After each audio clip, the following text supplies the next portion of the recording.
you're listening to the Mac and T Show podcast. Here are your hosts, Brian Mackay and T Davis.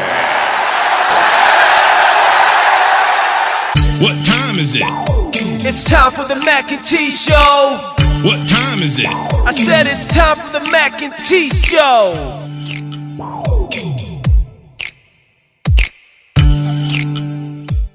Welcome back to the Mac and T Show podcast. T, this is just wanted to do a little special episode for our people, as I Got am to get the people what they want. All right, I'm sorry. The whole Jagan and Jacoby don't come for us. But Don't come for me unless I send for you. All right. This comes about because I just fell into a Dream Team documentary, the originators, the only true Dream Team, the 1992 U.S. men's national team. I fell onto a documentary off the Dream Team tapes that I sent you way back, Jack McCullum's tapes that he Oh, I'm did. about to say, okay, yeah. So I didn't you know said that, documentary. I was like, the podcast? I was like, I didn't know that we they talking. made it into a documentary. Oh, So they here, did. Okay. I found it on Paramount Plus. I just happened Okay. to be searching and found Interesting. this. And I didn't have to search hard because Apple has become Apple's starting to realize, who I am and what I like, because they gave this as something you might like situation. I went, Dream Team. I wanted this that same thing that I've already seen. And I went into it. It was based off the tapes. I mean, and they played some of the tapes, but it did a lot of the, like, it showed the extended version of the game, the greatest game that no one saw, where Magic and Michael were going back and forth to each other, and there was a lot of cussing and a lot of trash talking involved in that scrimmage that they had, and I think in Monte Carlo. And then the one where they played the college kids, and the college kids beat them, where the game that everybody says Chuck Daly threw on purpose because he didn't play Michael much and kind of messed with the rotations a bunch. But yeah, they showed extended versions of both of those, which was really cool. But it just got me to thinking about what ifs. Because they did play a lot of what if situations on the show. Obviously, it all centered around Isaiah Thomas. His being left off the team. But I just wanted to kind of throw a couple of what ifs at you and see what you thought about. Now, my first what if couldn't have happened that year because he was not a citizen at the time. But Hakeem Olajuwon. The dream. Yes. What if he would have been a part of the team? That would have been big. Hold on. He wasn't. He played in Houston as a foreign. Correct. He was not a naturalized citizen until 1994, which is why he was able to be on the 96 team. Oh, I'm pretty sure I ain't know that. Didn't either, but I had looked it up because they didn't talk about him on the show. But in my mind, I was wondering why he was not picked, because he was a pretty big deal at the time. I mean, Michael was fixing to retire, and he was fixing to win him 2 championships. So there was that one. They talked about Isaiah and the whole not and apparently it wasn't just Michael that didn't want him on the team. They made it out to be Michael because it was Michael and him that had the bad blood between them and the Bulls of the Piston days, and him and Lambeer and all them walking off the floor before the game ended when they finally beat the Pistons and that whole mess. Yeah, it was basically a bunch of them that really didn't want Isaiah on the squad. But imagine how different things would have been if he would have played. So this is the thing with the what ifs. Like, that team was just so dumb that they was gonna destroy that pool. I think the people that played on it didn't really change their careers, but it got that was a special experience getting to play with the bet like because now these kids grow up playing with each other all the time and AAU and all. So by the time they get to the league, they don't play with each other. They know each other, family, and all of that. Hmm. But that wasn't the case for that group. And that was one of the main selling points of the documentary. They talked about the fact that none of these guys were friends coming into the Dream Team, and all of a sudden they all left from the Dream Team days, and they're all like the best of friends because of their experience they had, and they bring it up to today's today's time where you got four guys that on a banana boat cruise every summer, and they're all best friends, and they all talk about them, and And them the and ones we know. uh You know, I'm still I'm gonna say amazed. I'm still curious of all the people that swore they was good friends with Kobe when he died, but let the news and let everybody tell it. He was standoffish. He didn't have friends in the league. He was a man on the island just trying to win rings, and then he died. And Tracy McGrady and all that. Oh, we was friends. We pop up his house. Oh, somebody else say they was. And I was like, well, when did all this happen? Or well, we being lied to all the time by the press, which I don't doubt, but yeah. Um, that just seemed interesting. what else I was gonna say about? Oh, one of the ones that was really interesting to me, and it would have had to been a deal where things don't happen the way they play out. But what if Dominic Wilkins had been a part of that team? Now Hmm. he couldn't have been because well, he could have been. They could have named him as part of the original 10, when they named their first 10, and then eventually they put Clyde and Christian Laettner on there later. But he could have been one of those original 10, but that year leading up to the Olympics is when he ruptured his Achilles. So he wouldn't have been able to Ah, play. okay. But that's another one who he would have been a decent piece. I mean, I could make a team.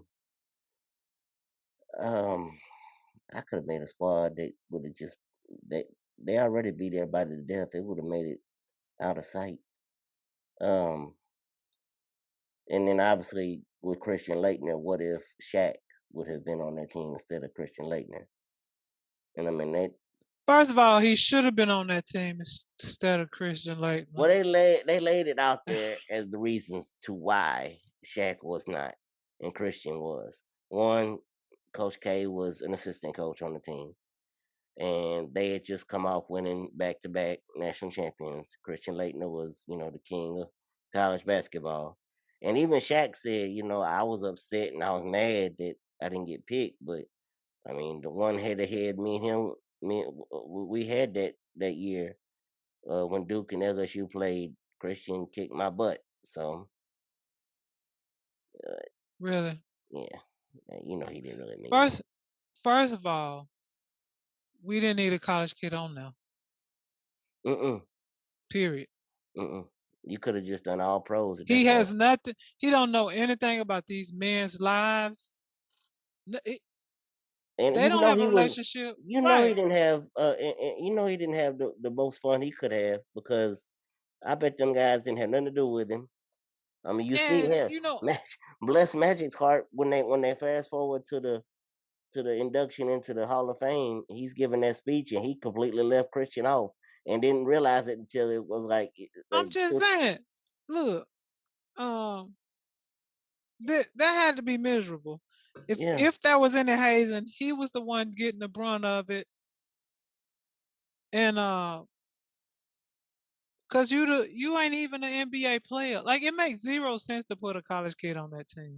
Well, the only I mean, and they talked about this as well on the documentary that they put the college kid on there because they felt like they had to with. Why? Yeah, well, because it was the first year they were letting professionals play. So, Okay. So yeah. why? He didn't Listen, play? you understand, and you saying the same thing I said, but Like I'm he just didn't letting, play? What? And if that's the case, oh, we had to. Well, just put Shaq and him on it, and just let them sit down there. We got 2 college kids, and then the rest of these pros. Yes, cause Lord. Um,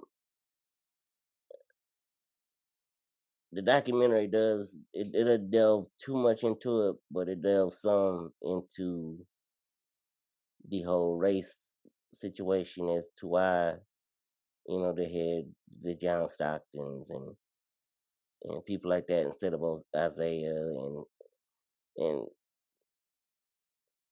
I don't know. I I think Isaiah's was more than black and Isaiah white. I was think hated Isaiah with was not hatred, liked. Yeah, right? yeah, he was not And well it's liked at more that all. if it's true, cause Isaiah tell this story that Michael said he wasn't playing if he was on there, so it's really Michael Jordan's fault. Let's Well, just put the they and ball in they the court. they they even say and they even have him on tape saying that he never comes out and says I'm not playing if Isaiah didn't play, but he said everyone around him, like when Rod Thorne called him to ask him to be a part of the Dream Team, he said Rod even mentions, oh, he because I asked, Mike, I'm being Mike. He said I asked, who's all playing, and he said, well, the person you're talking about is not he's not going to be a part of the team. And Mike was like, I never mentioned, all I want to know was if it was Michael, don't play games. Don't be right. that person. He tried to kind of push it off that way, but Michael, yeah. we all know y'all had y'all beef from the what the Michael rule, Jordan rule. Like, don't do that. So I don't know, but it's clear that there was not many. Obviously, Magic was hurt because Isaiah was running around questioning whether or not he was homosexual. There was that whole beef. And then the silliness of cause you got HIV now you gay, cause that's the whole thing that went with that. Correct. And then But you ain't had no problems kissing him on the cheek when y'all was had these games. exactly. So if you thought he was gay, what was you doing all that for? Okay, go And ahead. then Larry, even though he never was really asked about it, obviously Larry had his deal with Isaiah when Rodman makes the comments in the locker room after the game when the Celtics beat the Pistons that if uh, Larry was black, he'd just be another great player, and he I wouldn't was be. wondering, was that the time this came back up? hmm So it came back up, and I mean, obviously that was when 88, 87, 87, because Pistons won in 88, 89. So yeah, so that would in 1987, and Robin makes that comment, and Rodman is the one that makes the comment, but the person who gets the backlash is Isaiah. Isaiah because they come to Isaiah and ask him what he thought, and he said, "Well, I have to agree with Rodman." And of course, they had that whole debacle where they try to smooth it over with a press conference that Larry basically makes a mockery out of all the press, saying, "I don't know why y'all making this such a big deal." You know, Well, that honestly, look, Brian, let's be honest.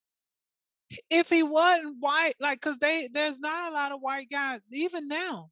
which is Most of the people that which is present what as white are the doc- Europeans and they're not even American. no, the documentary does a good job of covering that part where they basically say, what he people people miss the point of what he was saying because he was white and he was as good as he was. They were not saying that Larry Bird was not a great player. Right. But They were he would saying just that fall in there with because the he rest of the was as good yeah. as he was, and he was one of the only white players in the league. That's why the media was so keen to be, and they did a really that was the best job I've seen of actually bringing that to light. Yeah, And because the we go people that were ahead. involved in this documentary were Mark Lamont Hill and Bomani Jones and people like that that have that perspective on it, and they did a really good job of bringing that to light. So yeah, yeah, he would have just like now, like he would be a top 75 player still. I mean, Hmm. and nobody would No say he one, no, wasn't and that good. that was people literally don't understand that, and I think they understand. They just wanted to make something out of the comments at the time, because it was controversy, Well, who controversy do you breeds. think like now? Let's see, a white guy that's good. That's that's not from another country, Yeah, I'm or sitting that here we would playing it say. through my mind. Nope, he ain't from here. He ain't from here. Right, you just keep coming up. Oh, he's from another country. Yeah, Oh, he's from another country. Luca, he's from another country. uh, and not to go off that subject, but the foreign situation, they talked about how the Dream Team. They did a really good job of highlighting how the Dream Team impacted um, the growth of the game of basketball, and international basketball. uh, talked about that's why you don't see any back to the basket foreigners, because they all wanted to play like Michael and Magic and people like that, and they learned how to play outside, and that's why you see them all shooting 3 pointers and all this other stuff. Well, this is what I'll say to that piece. While it was nice that it was able to evolve the sport and and move the sport forward in other countries. Now that other countries are influencing our game by this whole positionless basketball and big men wanting to shoot threes, and I'm so annoyed by it. All right, go ahead. But you know, what ifs? Um, do you think? Can you think of any at that time any more like possible people that could have made this thing? Clyde even said, "Bless Clyde Drexler's heart," but Clyde was on there talking about how he should have been one of the top, and maybe there's an argument that he should have been one of the first 10 You made the announced. team. Shut up. He still believes to this day that he was just as good or better than Michael. Bless, Clyde, bless. Clyde, don't do this. And he even makes the comment. He said, "I mean, if I would have shot as many times as Michael shot." Don't do this, Mike. I mean, Clyde. So the question is, Oh what man, year? What year was this? 92. So I was trying to go back in my mind. I really couldn't. I mean, I think they pretty much covered the best of the best. you wonder, like Kevin Johnson, but were they too young? Were they like, did they? Right. That I was looking at who Because made I the can't tell 96. how old they are. Let me look at the 96 roster. Um,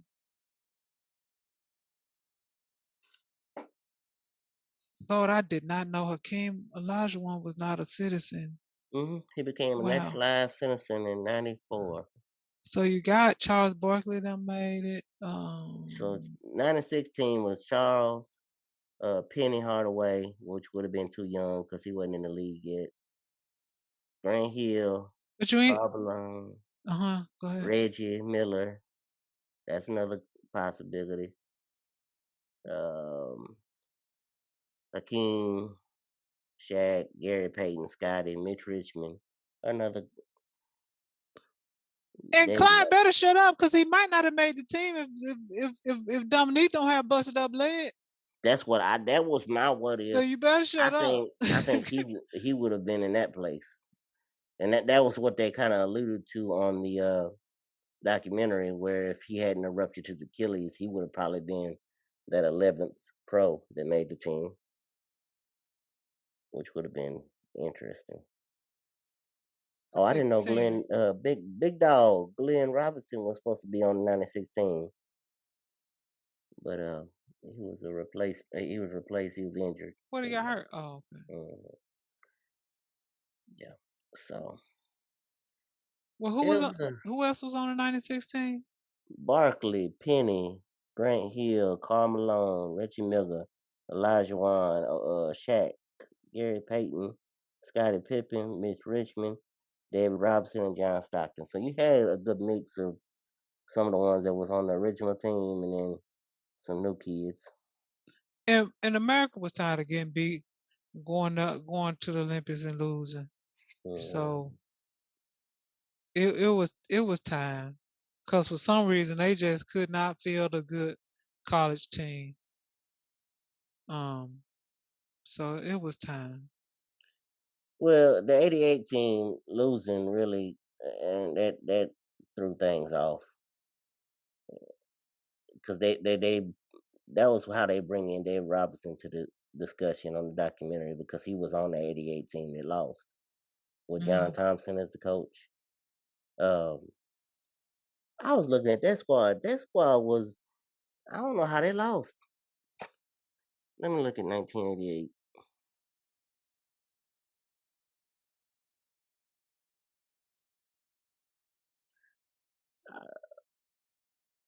Let's see.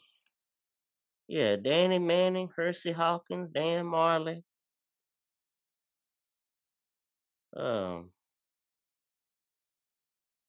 Stacy Augman, Bimbo Coles, J.R. Reed, Mitch Richmond, David Robinson. And there was a Charles D. Smith and a Charles E. Smith. Oh, Charles E. Smith played at Georgetown. That's why he made the team. Because old John. Yeah, I don't know. I hadn't even thought about that team like in so long, and at this point, I feel like they need to try to. I don't know if they would feel like the G League kids would be, I should stop calling them kids. The G League players would be like they all-star team would be, or some mix of the G League and some lower level uh NBA, not people that's like not stars, but it'll get them a chance to play and get better. Or like the Zion Williamsons, obviously he hurt a lot, but I could see them sending Zion, the guy from that just made that layup for Boston, like the younger end of, because what I don't like is on those Olympic years when you sending Curry and, well, not LeBron now, but it just put too much mileage that they don't necessarily like.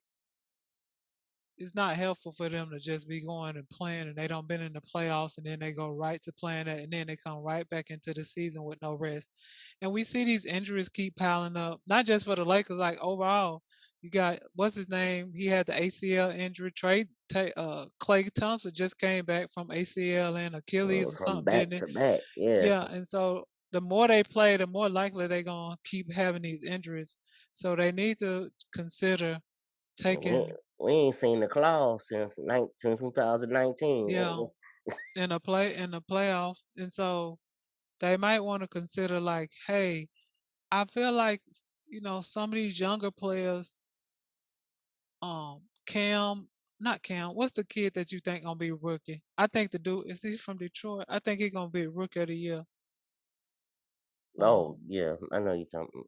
See, Anyway, just taking guys like that, they pros, they've had they 1 or 2 seasons by the time the next Olympics roll around, you know, and let them go over there. And Cade Cunningham, yeah. Cade and the kid from Houston that's a bunny rabbit, and Mm-hmm. um I think they can field a nice little team and not have to keep putting all that on. And I know that Steph Curry and them might want to play, but I'd be like, yeah, we still want this league to, have some stars that aren't banged up and not playing logging all these long minutes. Cause everybody ain't gonna be like LeBron in 37. He missed a lot of games, but he's still playing at a high level. Yeah. Yeah. God knows that Anthony Davis should never play in another Olympics in his life. Like anytime he can get a break, he should take it. Go ahead. I'm sorry. Oh, but no, I wanted to just kind of put that out there, give the people some thought. I know we'll get some comments on some people that we probably left off that people are thinking about. Joe Dumars was another possibility to make the '92 team. They brought that up on the documentary It because did. Go ahead. Mainly because Chuck was the coach and they wanted to throw a piston on there. But You if you'd could have have done that, just then you would have really shown the world that you was keeping Isaiah off on purpose. right. You can't do that. That's just not gonna happen. Once you got Magic Michael and Bird and uh Patrick and all them, And was the pa- Charles was apparently the best player on the team that year. I mean, he led them in scoring, and you know, and yeah, you did. The rest of them are really like, whatever. They didn't even need all them stuff. They could have did half and half, and they probably would have still destroyed them people. eh, Half pros and half college players. mm, yeah, they talked Cause who about else came out with Christian Laettner and Shaq? Alonzo Mourning. Yeah, see, they would have been just fine with half and half. Mhm. Yeah, interesting. It's a good conversation So I'm piece. gonna have to check out that podcast with the lady that sounds like she reading a book. Oh, Jackie McMullen. Yeah, the icons, the Yeah, icon I was club. like, I told Brian, I said, is she reading? Cause it sounded like she just reading a book. You said she So, was a writer. I was like, oh, listeners, this is part of the Ringer podcast network. They're doing an icons club where they highlight different, like they highlighted Michael, they highlighted Magic and Larry, they did Shaq and Kobe, and yeah. So and Jackie McMullen is the narrator, and as T said, it sounds like she's reading straight from a script, which it does. I mean, I was like, is she reading a book? Like, it's like, what is happening? Then you said she was an author. I was like, well, maybe she is because she sure sounds like she reading. Maybe she's not. I don't know. Maybe that's just the way her cadence is, the way she talks. But that's what I took from it that she was reading. But thanks for sharing that podcast because I would have never come across that. And the stories that she's told on the who was it? Bill Russell. Yes. I didn't know a lot of. Obviously, I should know a lot of. He was in the '60s, so yeah, that kind of stuff was interesting. How him and Wilt's relationship fell apart because Wilt he didn't think Wilt played hard in the game, all that kind of stuff. I was like, "What? Are you serious?" Mm-hmm. And people be like, "Oh man, women are so emotional," and I try to tell my sibling, "Men are just as emotional. Y'all just don't identify it as such. Like we all are working off emotions, whether it's good or bad or whatever it Mm-hmm. is." But for you to be like, oh, he didn't play his best. He sat out of that championship game. I wanted to beat him and to win that title. And now we not friends? Really? Really? Come on, bruh. Well, uh, anyway, please comment and let us know what you think of what are your what ifs for the original Dream Team. And if you want to go even further, who you think could have made the '96 team that maybe was left off? I know Sean Kemp could have been on it. And if you want to go even further, what do you think you should do? Do you agree with me? And I don't need agreements, but that we should keep sending our superstars over there, or should there be Yeah, a happy medium of transitioning they stars, but they could be superstars and transition, giving them opportunity to shine on the biggest stage. yeah. Send that next tier, that tier just below Yeah, the top, them up and comers. Yeah, yeah. So the a lot of rising food for stars thought. as they would be in the NBA All Star thing. We will return next week with. Obviously, this is pre-recorded, so we did not get a chance to see the next episode of Moon Knights. We don't know what happened on episode 4 yet, but we'll talk about that and the winning time. I think the season finale will have happened by the time. Already, Lord. It's got 3 more episodes left, so Okay. maybe not. Maybe we got one more week before the. Look, this is why pre-recording is no good for me because I have not in my mind played out. But anyway, as always, I'm one of your hosts, Brian McKay, and I am with, T. Keep hope alive, Davis. and this has been the Mac and T Show podcast. Thank you for listening. This is the Mac and T Show. This is the Mac and T Show. We talk movies and TV shows, sports and world news, coasting like on a world cruise. Hosted by Mackay and T Davis. Yeah, you can't tame us. We're going to the top, we're becoming famous. What time is it? It's time for the Mac and T Show. What time is it? I said it's time for the Mac and T Show.